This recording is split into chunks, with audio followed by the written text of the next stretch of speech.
So I got screwed over by Encore in Springdale, Arkansas. The reason I say that is this is the second time ordering this material. They had this board turned upside down and banded to the rest of them so I couldn't see it. And I didn't get a chance to look at them. They made sure to band them up before I got a chance to load them.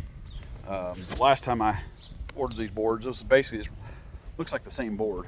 It's a 20-foot composite deck board. Probably, I'll look at the receipt, 100 and something bucks for one board, and I got 6 of these things. Okay, now they're expecting me to put this on my customer's deck. This is the second board. Okay, a little bit of dirt, that's fine, but that completely unacceptable.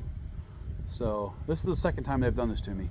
The first time they said, wow, if you're gonna complain about stuff like that, then we're not even gonna order these boards anymore for you. Look at this. Here you go, here's the third one. Looks pretty good, don't it? Pretty good for a $120, $130 board. Look at that. Yeah, they're expecting me to put this on the customer's deck for them. All is it pre-scratched? I understand the wood grain, but not the pre-scratched part. I didn't order them with that. Every one of them. I'm just sitting around in the mud, which is not a huge deal, but that is. Yeah, look at this. Encore in Springdale, Arkansas. Do not do business with them.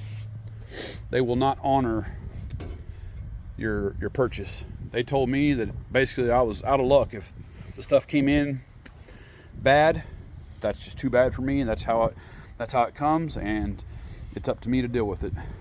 Yep. And there's the last one. So it's all 6 of them.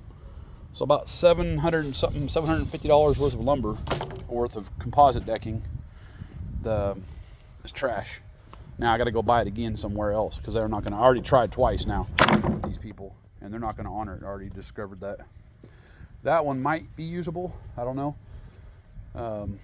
But yeah, like I said, Encore in Springdale, Arkansas. Don't do business with them.